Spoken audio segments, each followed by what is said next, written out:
Jonathan had grown up in the shadow of adversity, a constant reminder of his humble beginnings.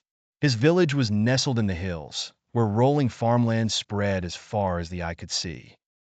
The people there had a saying about the place: when the clouds clear, even the poorest fields dance in sunshine.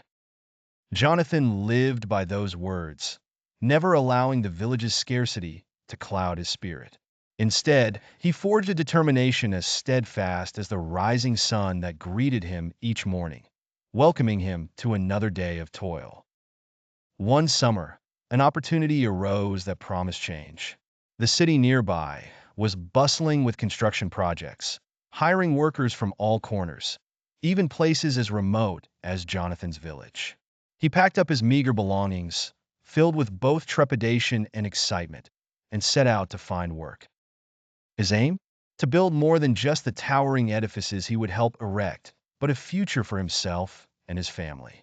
Upon arriving in the city, Jonathan was struck by the sheer scale of ambition that rose from the city's heart. The sights, sounds, and scents were overwhelming, a vibrant tapestry of dreams in progress. While he found a job easily enough, laboring from dawn until dusk, the challenges he faced were manifold. The long hours took a toll on him physically, yet his spirit endured. It was during one of these grueling days, echoing with the clatter of machinery, that Jonathan met Agnes, a fellow worker. Agnes was bright and quick-witted, with a smile that never wavered, even in the face of the toughest tasks.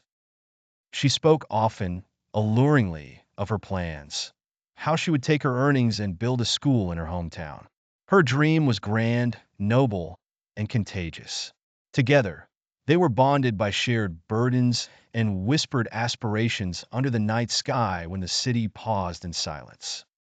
As weeks turned into months, Jonathan's resolve wavered in moments of solitary fatigue, but Agnes's unyielding belief was infectious. Her dream of the school was not just hers, it was theirs. They worked with fiercer determination, plowing through times of discouragement. Recalling often the words of old, the harder the struggle, the greater the triumph. Their struggles were not solitary. They were joined by others, each with a dream equally compelling. The day finally arrived when Agnes gathered enough resources to begin drafting the plans for her school. Jonathan, too, had managed to send back savings to help his family rebuild their house, making it sturdier against the harsh winds that buffeted their village every winter. The achievements seemed small against the towering structures they built daily, but to them, they were giant steps. Jonathan returned home with stories of the city, of hope fashioned in brick and mortar, of dreams swirling like the dust clouds on a construction site. His presence was different somehow. His ambitions had taken root in his village anew, where the sun continued to dance on those once humble fields. True to what Agnes had often said, we make opportunities, we create paths, and only then do we travel them.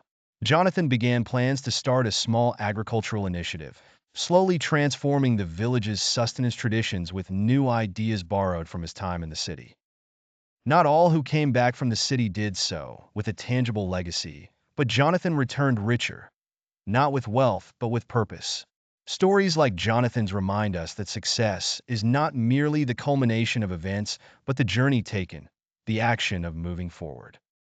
How we transform those journeys into stories of progress and contribution. With every sunrise over a resilient village, Jonathan was a living testament to the notion that greatness comes not from never falling, but rising each time we face life's trials.